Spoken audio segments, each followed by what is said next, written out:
जय श्री राधा कृष्ण। खुशियाँ मिलती नहीं मांगने से, मंजिल मिलती नहीं राह पर रुक जाने से। भरोसा रखो खुद पर और ईश्वर पर, क्योंकि देता है वो सब कुछ, पर देता है सही वक्त आने पर। बोला बांके बिहारी लाल की जय, मोर मुकुट बंसी वाले की जय, वृंदावन बिहारी लाल की जय।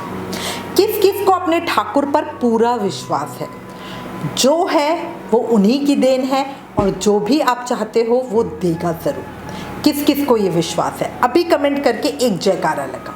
अब आज आपको इस वीडियो में सत्य घटना पे आधारित एक बड़ा ही अद्भुत प्रसंग बताती हूँ। मध्य प्रदेश के किसी गांव में एक छोटा सा मंदिर था। वो मंदिर बहुत पुराना था, कम से कम 250-300 साल पुराना। इतना पुराना मंदिर था कि सिद्ध भी हो गया था। आसपास के गांव वाले इस मंदिर की इम्पोर्टेंस को जानते थे और हमेशा कोई भी नया काम शुरू करना है, कुछ करना है, इसी मंदिर में प्रणाम करने के लिए आते और तभी अपना वो काम करते। यहाँ पर राम दरबार प्रतिष्ठित था। राम मंदिर के नाम से ही इस मंदिर को जाना जाता था। मंदिर में भगवान श्री राम, माता सीता, लक्ष्मण जी सहित श्री हनुमान जी विराजमान थे। बहुत दूर दूर से लोग यहीं दर्शन करने आते और वाकई इस मंदिर की महत्ता बहुत ज़्यादा थी, क्योंकि भक्त जो कामना लेकर आते वो बहुत जल्दी पूरी भी हो जाती थी। अब एक बार क्या हुआ, अलवर के एक सेठ ने यहाँ इच्छा की कि प्रभु मेरा सूना आंगन है, बच्चे की किलकारी से गूंज जाए, ऐसी कृपा कर दो। और अगले ही महीने उसे पता चला कि श्रीमती जी गर्भ से है। मतलब शादी के 12 साल तक बच्चा नहीं था और अब अचानक खबर मिली। समय गुजरा और सेठ जी के यहाँ एक बेटे ने जन्म लिया। जच्चा बच्चा दोनों खूब कुशल मंगल। खुशी के मारे सेठ जी का तो क्या हाल था, उसे शब्दों में नहीं कहा जा सकता। उन्होंने मंदिर में आकर भगवान के शिव विग्रह पर सोने के आभूषण भेंट किए। अब मंदिर में एकमात्र पुजारी जी ही तो थे। उस समय घर भी बहुत दूर दूर होते थे, खुले इलाके होते थे। सब गांव वालों को ये पता था कि अगर आभूषण इस तरह से छोड़ दिए जाएं तो इनकी चोरी होना पक्का है। इसलिए सेठ जी ने क्या किया कि उन्होंने एक जौहरी को बुलाया और कहा कि इन आभूषणों को श्री विग्रह के अंदर ही जड़ दो, ताकि कोई इन्हें चोरी ना कर सके। अब वो जौहरी भी बड़ा होशियार था। उसने आकर वो आभूषण श्री विग्रह पर इस तरह से शोभायमान कर दिए कि वो शिव विग्रह के अंदर ही जड़ गए, बाहर निकल ही नहीं सकते थे। इस तरह कोई उन्हें चुरा भी नहीं सकता था। धीरे धीरे समय गुजरा, सब बढ़िया चल रहा था। पर कुछ 6 महीने के बाद कुछ अजब ही वाकया हुआ क्या? एक बार तो चोर उस मंदिर में आए। मूर्तियों पर सोने के आभूषण देखकर मन में लालच आया और वो सोचने लगे कि भाई शाम को पुजारी के जाने के बाद वो इन आभूषणों को चुरा लेंगे। ऐसे तैसे इंतजार करते रहे। रात हुई, पुजारी जी मंदिर का पट बंद करके ताला लगाकर अपने घर चले गए। उन चोरों के लिए ताला खोलना तो क्या ही बड़ी बात थी। वो दोनों जैसे ही मंदिर में अंदर गर्भगृह में गए तो देखा वहां बहुत तेज प्रकाश हो रहा है। उस प्रकाश को देखकर वो सोचने लगे, ना तो यहाँ दिया जल रहा है, ना कोई लाइट है और ना ही कोई ऐसा स्थान है जहाँ से बाहर की रोशनी अंदर आ सके। फिर ये रोशनी आखिर आ कहाँ से रही है? अब वो सोच ही रहे थे कि उन्होंने देखा कि भगवान के आभूषणों से वो रात के अंधेरे में इतने ज़्यादा भगवान के आभूषण चमक रहे थे कि उनमें से वो रोशनी आ रही थी। उन दोनों का लालच और प्रबल हो गया। चोरों ने सोचा कि जल्दी से ये आभूषण उतार लिए जाए। वो श्री विग्रह के पास गए और आभूषण उतारने की कोशिश करने लगे, पर उनकी सारी कोशिश बेकार गई, क्योंकि आभूषण तो श्री विग्रह में अंदर जड़े हुए थे। बहुत कोशिश के बाद भी जब वो गहने निकल नहीं सके, वो बेचारे थक हार कर चूर हो गए। तब उन्होंने सोचा कि भाई हम एक काम करते हैं, क्यों ना हम इन मूर्तियों को ही चुरा कर ले चलें, क्योंकि देखो ये 300 साल पुराना मंदिर है। इंटरनेशनल मार्केट में इन पुरानी मूर्तियों की कीमत भी बहुत अच्छी मिल जाएगी। देखो जो पापी होते हैं ना, उनके लिए भगवान भगवान नहीं, मात्र मूर्ति है, निर्जीव चीज़ है, ठीक है। अब ऐसा सोचकर उन दुष्टों ने वहां स्थापित मूर्तियों को जमीन में नीचे से खोदना शुरू किया और थोड़ी ही देर में वो मूर्तियां धीरे धीरे हिलने लगी। चोर मन ही मन खुश हो गए कि भाई अब तो लंबा हाथ मार लिया, मोटा हाथ मार लिया, खूब धन मिलेगा। एक तो सोने की गहने इतने सारे हैं, दूसरा इतनी पुरानी मूर्तियों की कीमत, भाई अब तो पैसा ही पैसा, चांदी ही चांदी। मन में लालच बढ़ता जा रहा था। उन्होंने भगवान श्री राम के विग्रह को जमीन से बाहर निकाल दिया। थोड़ी कोशिश करने के बाद उन्होंने माता सीता के विग्रह को भी जमीन से अलग कर दिया। फिर लक्ष्मण जी के विग्रह को भी अलग कर दिया। तीनों विग्रह जब अलग हो गए तो उन्होंने सोचा चलो अब जल्दी से हनुमान जी की मूर्ति भी निकाल लेते हैं। छोटे से बैठे हुए हनुमान जी का विग्रह सबसे ज्यादा सुंदर था। वो हनुमान जी का विग्रह निकालने की कोशिश कर रहे थे, पर हनुमान जी की मूर्ति देखने में जितनी छोटी थी उतनी ही वजन में सबसे भारी थी। वो उन चोरों से हिली तक नहीं। दोनों ने जी जान लगा ली, पूरी तरह थक गए, पसीने से लथपथ, बुरा हाल हो गया। सुबह होने को थी, इसलिए वो सोचने लगे कि अब हमें चलना चाहिए, सुबह होने वाली है, पुजारी मंदिर खोलने आ जाएगा। ज्यादा के चक्कर में एक भी मूर्ति हाथ न लगे तो क्या फायदा होगा। यही सोचकर उन्होंने श्री राम, माँ सीता और श्री लक्ष्मण जी का विग्रह अपने साथ अपने कंधों पे उठा लिया। मंदिर से बाहर उन्होंने घोड़ा गाड़ी खड़ी कर रखी थी और उन्होंने वो विग्रह उसमें रखे और जहाँ वो रहते थे उस स्थान पर पहुँच गए। उन्होंने वो तीनों विग्रह मंदिर से लाकर अपने घर में अंदर रख दिए। उधर दूसरी तरफ मंदिर में सुबह हुई। पुजारी जी मंगला आरती के लिए मंदिर में आए तो देखा मंदिर खुला हुआ है। अंदर गए तो देखा विग्रह ही नहीं है। वो चिल्लाते हुए गांव की तरफ भागे और बोले हमारे गांव में चोरी हो गई है, चोरी हो गई है, भगवान का शिव विग्रह चोरी हो गया है। सारे गांव में ये बात फैल गई। अब सभी लोगों को ये लगा कि भाई ये किसी आने वाली भारी विपदा का संकेत है कि मंदिर से भगवान ही चोरी हो गए। लोग अशुभ की चिंता करने लगे, कहने लगे कि हमारे इस गांव में कुछ अमंगल होने वाला है क्योंकि भगवान का शिव विग्रह चोरी जो हो गया। पर जो पुजारी जी थे वो बड़े विश्वासी थे। वो हनुमान जी की ओर देखकर कहने लगे, अरे मेरे हनुमंत लाला जी, ये आपने क्या होने दिया? आपके रहते कोई श्री राम प्रभु को उठा के ले गया। संकट मोचन आज क्या हो गया जो आपने अपने स्वामी की सेवा नहीं की? हनुमान जी, श्री राम मेरे भी मालिक हैं, मेरे स्वामी हैं, उनकी सेवा के बिना मैं जी नहीं सकता, इसलिए आप कृपा कीजिए और हमारे मालिक को वापस लेकर आइए, अन्यथा मैं आपके श्री चरणों में बैठकर अपने प्राणों का त्याग कर दूंगा। अब पुजारी की ये बात जब उनके घर वालों ने सुनी तो वो भी मंदिर में आ गए, क्योंकि देखो वो जो मंदिर था वो उस पुजारी का पुश्तैनी मंदिर था।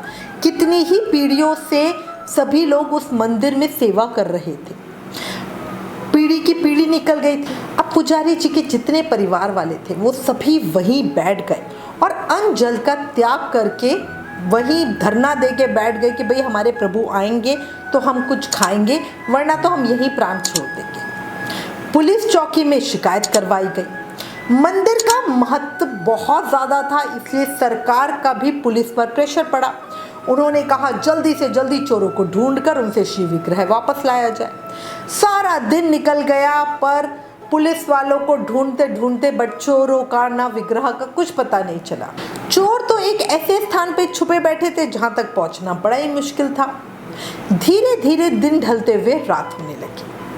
दूसरी तरफ चोर जो अपने डेरे पे बैठे हुए थे वो सोच रहे थे कि भाई यहाँ रहना थोड़ा खतरे की बात है और इसीलिए रात को ही मूर्तियों को लेकर किसी दूसरे शहर में चलना चाहिए। अब ये सोचकर उन्होंने रात को निकलने का पूरा प्लान बना लिया, कहाँ से कैसे जाना, सारी तैयारियां भी कर ली। जाने से पहले उन्होंने रात का खाना खाया, पर खाना खाने के बाद प्रभु की कुछ अजीब विचित्र सी लीला हुई। ये एक दिव्य चमत्कार था जिसके बारे में चोरों ने भी कभी अपने जीवन में सोचा नहीं होगा कि उनके साथ कुछ ऐसा हो सकता है। हुआ क्या, खाना खाने के बाद उन चोरों की आंखों में नींद आने लगी। उबासी पर उबासी, आलस से बड़ा बुरा हाल हो गया। तो एक चोर ने अपने दूसरे साथी से कहा कि मुझे तो बहुत ज़ोर से नींद आ रही है, हम क्या करते हैं 1 घंटा आराम कर लेते हैं और फिर यहाँ से निकलेंगे। तो दूसरे ने कहा कि हाँ मुझे भी बड़ी नींद आ रही है, यही ठीक रहेगा, अभी थोड़ा सो जाते हैं और थोड़ी देर बाद यहाँ से निकलेंगे। उन दोनों को नींद आने लगी और दोनों वहीं पर गहरी नींद में सो गए। सोते हुए मुश्किल से आधा घंटा ही हुआ होगा कि अचानक से एक चोर जाग गया और जागते ही अपने साथी को बुलाकर कहने लगा, मुझे बचाओ मुझे बचाओ मुझे बचाओ, पता नहीं मुझे क्या हो रहा है, मुझे बचाओ। अब वो इतनी जोर जोर से चिल्लाने लगा था तो दूसरा भी डर गया और बोला कि क्या हुआ, अचानक से इतना क्यों चिल्ला रहे हो। अब जो वो पहले वाला चोर था बोला कि मैंने अभी एक बड़ा भयानक सपना देखा, मैंने ऐसा देखा और मुझे इतना डर लग रहा है, मेरा मन बैठा जा रहा है, मुझे अंदर बड़ा खौफ सा हो रहा है, मुझे तुम बचाओ, मुझे यहाँ से निकालो और मुझे पता नहीं क्या ही हो रहा है, मेरा मन बड़ा ख़राब हो रहा है। अब उसका साथी बोला, आराम से बताओ तो सही भाई, हुआ क्या। तो वो जो पहला चोर था वो बताने लगा कि भाई मैं बताना तो चाह रहा हूँ पर मेरी ज़बान खुली नहीं दे रही है, मुझे ऐसा लग रहा है कि मेरा मन बैठा जा रहा है, मेरी ज़बान मेरी गले में ही अटक गई है।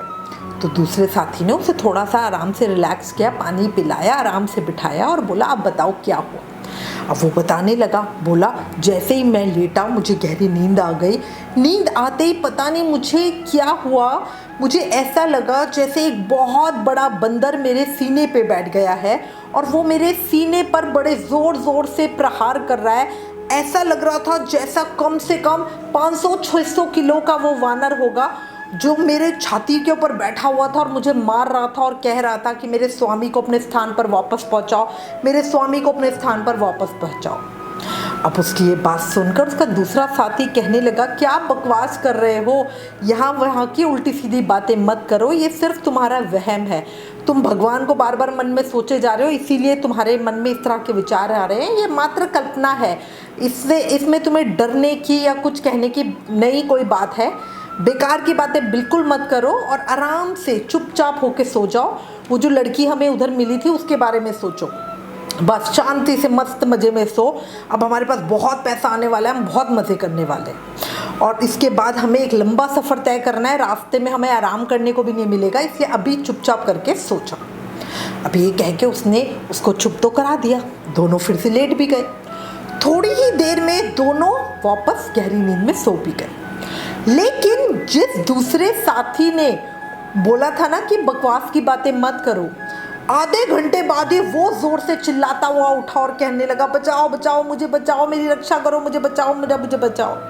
अब जो उसका साथी था वो कहने लगा, क्या हुआ, तुम क्यों चिल्ला रहे हो। वो बेचारा, उसकी हालत एकदम खराब, पसीने से लथपथ चिल्ला रहा है और बोल रहा है, मुझे बचा लो मुझे बचा लो। दूसरा वाला बोला, बताओ तो हुआ क्या। तो पहला वाला बोला, अरे मेरे साथ भी वही हुआ, मैं सो रहा था गहरी नींद में, अचानक से ऐसे लगा जैसे कोई 500-600 किलो का भारी भरकम बड़ा सा वानर मेरी छाती पे चढ़ गया और मुझे मार रहा है और कह रहा था मेरे स्वामी को उसके स्थान पे वापस पहुंचाओ, वरना देख लेना तुम्हारी क्या हालत होगी। अब पहले वाला चोर अपनी साथी की बात सुनकर कहने लगा, मैं भी तो तुमसे यही कह रहा था, वो पता नहीं जाने कौन था जो मेरे भी सीने पे चढ़ गया और तुम्हारे भी सीने पे चढ़कर इस तरह से बोल रहा था। अब दोनों सोचने लगे, फिर उन्हें लगा कि ज़रूर ये कुछ ना कुछ तो अद्भुत दिव्य शक्ति है जो हमें परेशान करना चाहती है, पर भाई जो भी हो हम डरेंगे नहीं, हम आपस में मिलकर उसका मुकाबला करेंगे। और ऐसा सोचकर एक दूसरे के पास दोनों बैठ गए और सोचने लगे कि थोड़ा सा समय और हो जाए, रात थोड़ी सी और गहरा जाए, तब इन मूर्तियों को यहाँ से उठाकर दूसरे शहर में चल पड़ेंगे। दोनों एक दूसरे के साथ चिपक कर बैठ गए। डर मन पर हावी था पर दिमाग बार बार उनको शांत करा रहा था, नहीं ऐसा कुछ नहीं होता।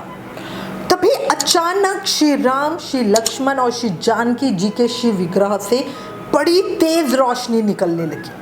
वो रोशनी उनके शरीर पर पड़ी तो उन्हें ऐसे लग रहा था जैसे उन्हें करंट लग रहा हो।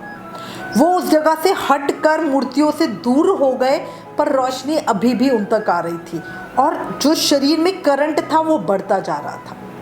तभी अचानक श्री राम के शिव विग्रह से आवाज़ आई कि हमें जिस स्थान से उठाकर लाए हो हमें उसी स्थान पर वापस छोड़ो, अन्यथा तुम्हारे साथ बहुत बुरा होगा, बहुत बुरा। हमारा भक्त पुजारी हमारा इंतज़ार कर रहा है, अगर सुबह तक तुम हमें वहाँ छोड़कर नहीं आए तो फिर तुम्हारी खैर नहीं। मूर्ति में से आवाज आई। ये देखकर वो चोर डर से थर-थर कांपने लगे, जोर जोर से चिल्लाने लगे, हमें माफ कर दो, हमें माफ कर दो। मूर्ति में से एक बार फिर से आवाज आई, हम तुम्हें क्षमा कर देंगे, पर अभी के अभी हमें वहीं मंदिर में छोड़कर आओ, अन्यथा बहुत बुरा होने वाला है। अब वो चोर बोले, प्रभु गांव के लोग हमें पहचान जाएंगे, वो हमें जिंदा जला देंगे, हम आपको वापस किस प्रकार छोड़कर आ सकते हैं।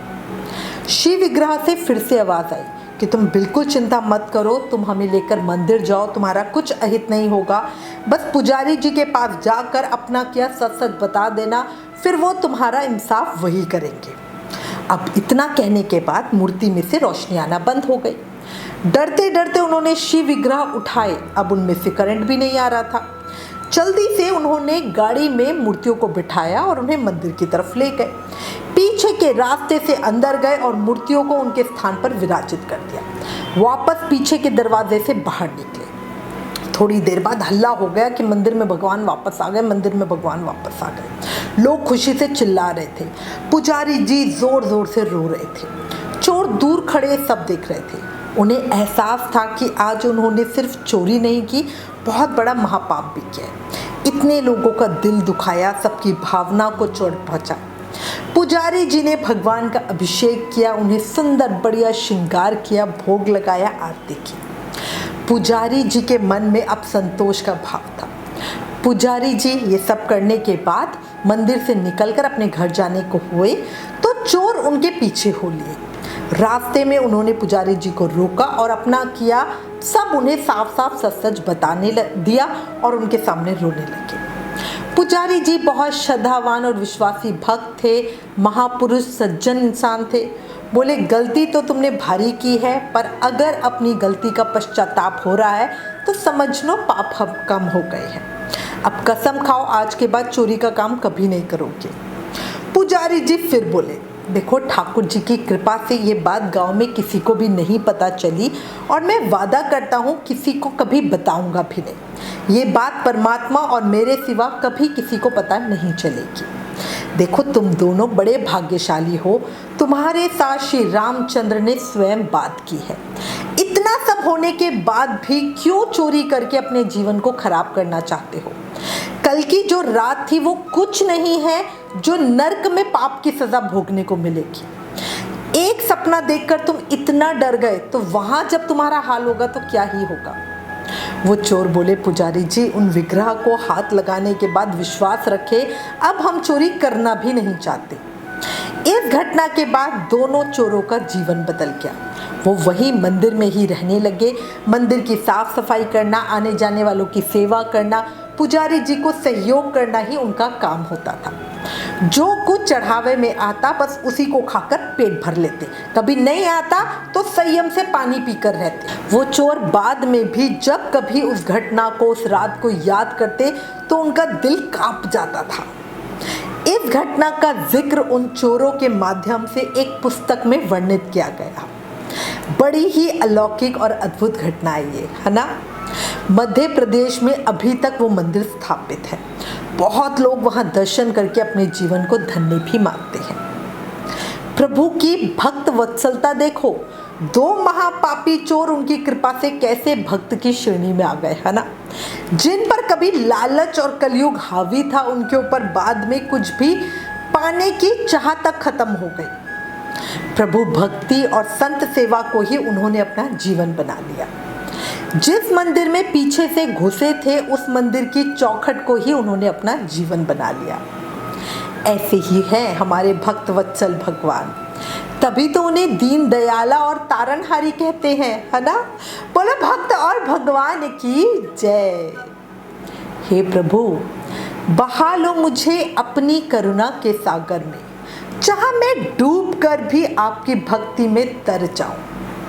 अब रही ना कोई और इच्छा इस मन में, बस मैं आप में ही समा जाऊं, बस मैं आप में ही समा जाऊं। बोला बांके बिहारी लाल की जय, मोर मुकुट बंसी वाले की जय, वृंदावन बिहारी लाल की जय। अगर भगवान की कृपा की इस अद्भुत सत्य घटना ने मन को छुआ, आंखें नम हुई, दिल की धड़कन बढ़ी, तो प्लीज़ इस वीडियो को ज़्यादा से ज़्यादा शेयर करें। Please like, share and subscribe. Thank you. जय श्री राधा कृष्ण।